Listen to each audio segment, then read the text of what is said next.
Direct effort लेकर आते हैं करंट अफेयर्स के सीरीज आपके लिए, ताकि आने वाले एग्जाम्स में आपको बहुत हेल्प हो सके। आज यहाँ पेश कर रहे हैं आपके लिए फरवरी वीक फर्स्ट 2024 के क्या क्या हाइलाइट्स हैं। तो चलिए आगे बढ़ते हैं और देखते हैं कि यहाँ पर जो जो पॉइंट्स हैं वह नेशनल, इंटरनेशनल, स्पोर्ट्स वर्ल्ड से या फिर क्या है ट्रेंडिंग। पहला पॉइंट यहाँ पर आ रहा है, रिजर्व बैंक ने रिसेंटली अपना मॉनेटरी पॉलिसी अनाउंस किया है। इसमें नया रेपो रेट क्या है? तो इसका राइट आंसर है बी ऑप्शन, दैट इज 6.5%। इसका मतलब यह हुआ कि पिछली बार जो रेपो रेट था उसमें कोई चेंज नहीं लाया गया। आइए यहाँ पर टेक अवेज देखते हैं। The RBI has opted to maintain the repo rate at 6.5% in its latest bi-monthly monetary policy announcement. This decision suggests a continuation of the prevailing lending rates aimed at supporting economic stability and growth amidst evolving financial conditions. तो कोई change नहीं लाया गया है, पहले से जो चल रहा था 6.5% रेपो रेट वही है यहाँ पे।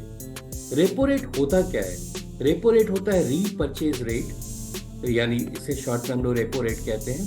ये डिफरेंट कॉमर्शियल बैंक्स जो होते हैं वो जिस रेट पे आरबीआई से लोन लेते हैं इसी को रेपो रेट कहते हैं। और रेपो रेट जो होता है वो 2 से 14 डेज के लिए ही होता है। अगर बैंक्स को ज़्यादा समय के लिए पैसे चाहिए, यानी कि 14 डेज से ज़्यादा का चाहिए, तो उनको जिस रेट पे मिलता है उसको कहते हैं बैंक रेट, राइट। और अगर उनको 2 डेज से कम के लिए, यानी कि ओवरनाइट चाहिए, अगर ओवरनाइट चाहिए 2 दिन से कम का, तो जिस रेट पर उनको मिलता है, बैंक कॉमर्शियल बैंक्स को आरबीआई से लोन मिलता है, उसको मार्जिनल स्टैंडिंग फैसिलिटी रेट कहते हैं, राइट। आई बिलीव ये पॉइंट्स आपको समझ में आए होंगे। और डिटेल में जानना है तो हमारे वीडियोस को चेक कर लेंगे, मॉनेटरी पॉलिसी पे इसे डिटेल में समझाया हुआ है। तो ये थे आरबीआई का लेटेस्ट रिपोर्ट। अब चलते हैं, आगे बढ़ते हैं और देखते हैं नेक्स्ट क्या आ रहा है। नेक्स्ट पॉइंट पर यह है, यहाँ पे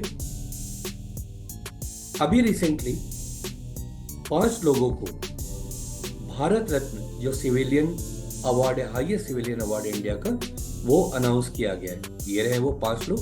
फिलहाल क्वेश्चन यहाँ पर यह है, which of the following individual is not set to receive the Bharat Ratna, यानी इन 4 ऑप्शन में कि कौन है जिनको भारत रत्न अवार्ड नहीं मिलेगा या नहीं अनाउंस किया गया उनके बारे में। और यहाँ पे 4 ऑप्शन है, पीवी नरसिम्हा राव, चौधरी चरण सिंह, एमएस स्वामीनाथन, वर्गीस कुरियन। और राइट आंसर है इसका ऑप्शन डी, वर्गीस कुरियन। इनको नहीं मिला है, ऊपर के तीनों को मिला है। पीवी नरसिम्हा राव, ये रहे PV Narasimha Rao, ex prime minister India के। चौधरी चरण सिंह, ये रहे, ये एक्स चीफ मिनिस्टर हैं उत्तर प्रदेश के। एमएस स्वामीनाथन, इनके बारे में भी डिटेल में आपको बताएंगे। एमएस स्वामीनाथन ये हैं, और किस तरह से ग्रीन रेवोल्यूशन इंडिया में लाए हैं, तो ये एग्रो साइंटिस्ट हैं। और यहाँ पे 3 मैंने बता दिया। वर्गीस कुरियन के बारे में भी हम जानेंगे कि हैं कौन। सो टेकअवेज में यहाँ पीवी नरसिम्हा राव, चौधरी चरण Singh, MS Swaminathan, Lal Krishna Advani and Karpoori Thakur are set to receive the Bharat Ratna Award 2024. M.S. Swaminathan कौन है? So he is a renowned agricultural scientist and father of green revolution in India.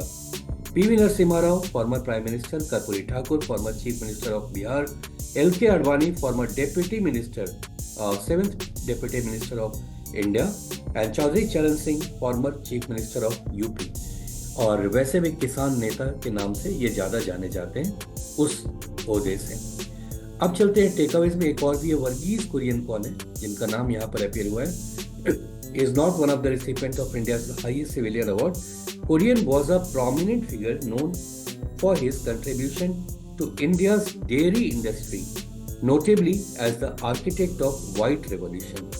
तो भारत में मिल्क प्रोडक्शन में इनका बहुत बड़ा योगदान रहा। इन्होंने भारत को सेल्फ सफिशिएंट तो बनाया ही, इनफैक्ट एक्सपोर्ट करने के भी लेवल पर ये ले आए। अगला पॉइंट यहाँ देखते हैं, टोटल पद्मा अवार्डीज 2024। अभी रिसेंटली पद्मा अवार्ड अनाउंस हुआ है, उसमें टोटल कितने लोगों को दिया जा रहा है? और राइट आंसर इसका सी ऑप्शन, दैट इज 132। और इसमें 5 जो है इन लोगों को पद्म विभूषण मिला है। इनके बारे में थोड़ा सा और जान लेते हैं। सो टेकअवेज यहाँ पद्म विभूषण 5 लोगों को मिला है, पद्म भूषण 17, पद्मश्री 110। और ये 5 लोगों के बारे में थोड़ा सा जान लिया। तो पद्म विभूषण 5 लोगों को मिला, जिसमें वैजयंती माला ये एक्ट्रेस थी, इनको आर्ट के सेक्टर में मिला है। उसी तरीके से चिरंजीवी भी एक मूवी एक्टर हैं। पद्मा सुब्रमण्यम, इनको भी आर्ट के लिए मिला है। और साथ में M Venkaiah Naidu, former vice president, और बिंदेश्वर पाठक सुलभ शौचालय का इन्होंने शुरुआत किया था। और यहाँ पर एक बार फिर से आप देख लें ये कौन कौन है। ये बिंदेश्वर पाठक है, राइट। तो इन लोगों को ये अवार्ड्स मिले हैं पद्म विभूषण। और टोटल जो पद्मा अवार्डीज हैं वो है 132, जिसका कैसे कट ऑफ है वो यहाँ पर दिया हुआ है। अगला पॉइंट आ रहा है, which country recently inaugurated the Qinling research station in Antarctica. Antarctica में एक रिसर्च स्टेशन रिसेंटली बनाया गया है, क्विनलिंग रिसर्च स्टेशन। ये किस कंट्री ने बनाया है? और राइट आंसर है इसका बी ऑप्शन, ये है चाइना। टेकअवेज है, चाइना's establishment of Pinling Research Station in Antarctica highlights its commitment to advancing scientific research in the region. Next point है, what is the name of Google's rebranded chatbot that positions it in direct rivalry with OpenAI? और right answer है इसका D option, Gemini. Takeaways देखते हैं, Google rebranded its chatbot from Bard to Gemini, aligning with the launch of a new subscription plan. This strategic move places Google in direct competition with OpenAI and reflects the company's advancement in the field of artificial intelligence. Next point, उसके पहले आपको देखिए, आपसे request किया जा रहा है कि अभी तक आपने अगर सब्सक्राइब नहीं किया है इसे सब्सक्राइब कर ले। यहाँ आपको पूरा हाईलाइट मिलेगा नेशनल इंटरनेशनल स्पोर्ट्स वर्ल्ड से, या जो भी ट्रेंडिंग है। तो आपके आने वाले एग्जाम्स के लिए ये बहुत इंपॉर्टेंट है, चाहे वो कोई भी कॉम्पिटिटिव एग्जाम आप दे रहे हैं जहाँ करंट अफेयर्स के क्वेश्चन आते हैं, तो ये कलेक्शन आपको बहुत काम आएगा।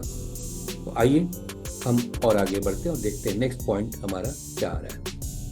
विच organization has collaborated with the national commission for protection of child rights, NCPCR, ये देखिए इसका सिंबल है, to launch a nationwide program aimed at assisting students in managing exam-related stress.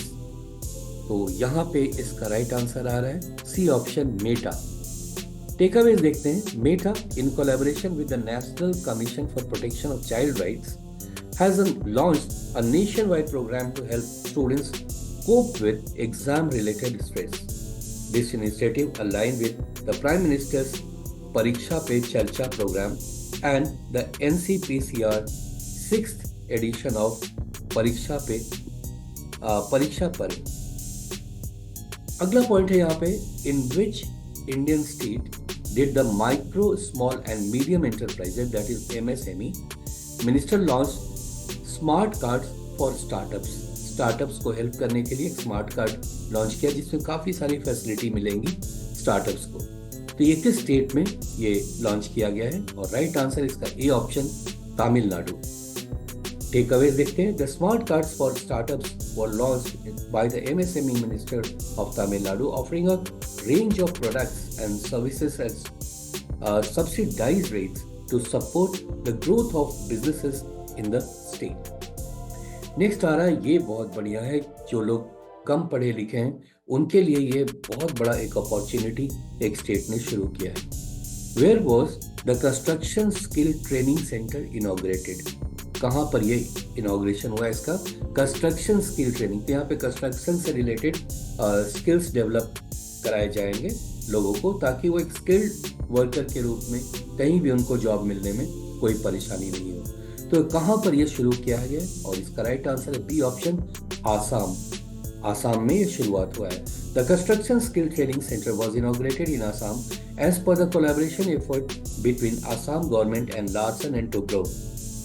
This initiative aims to combat unemployment by providing youth with comprehensive training opportunities in the construction sector. Next आ रहा है, in which city was free bus travel announced for the transgender community?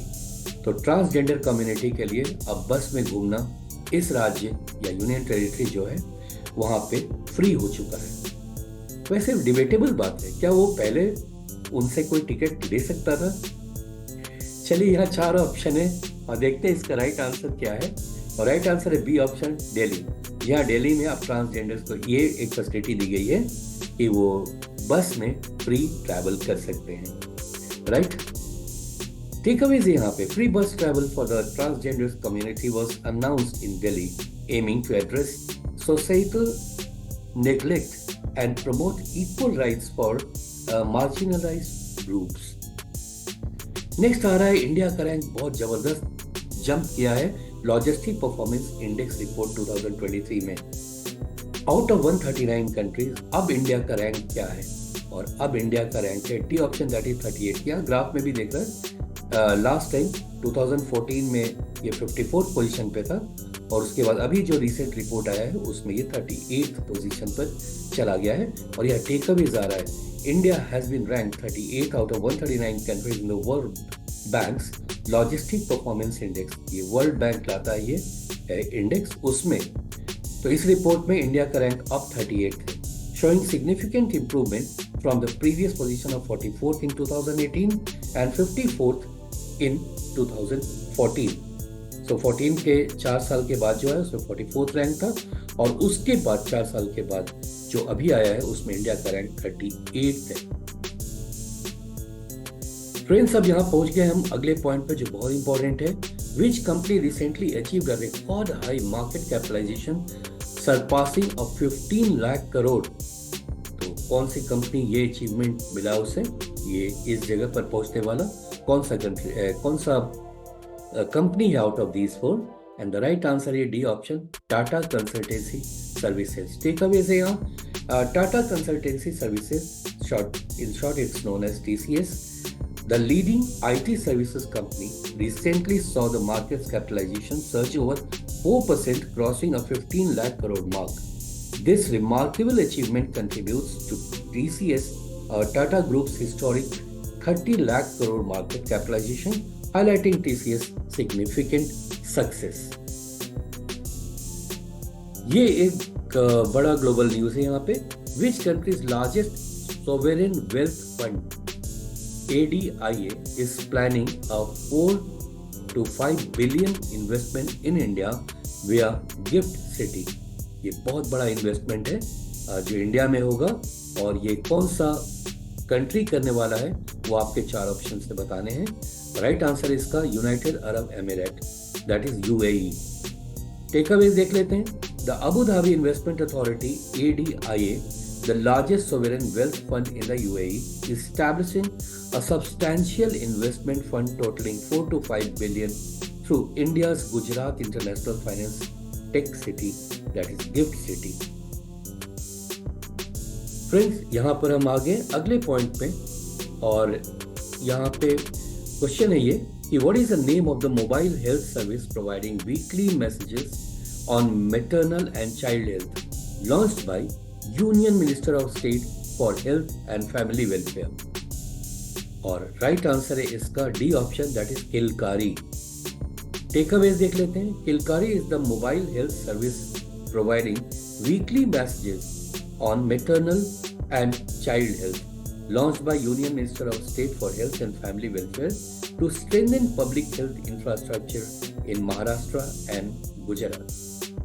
तो ये थे सारे important points आज के first week of February 2024 के। उम्मीद है कि आपको बहुत हेल्प करेंगे। Thank you so much for watching.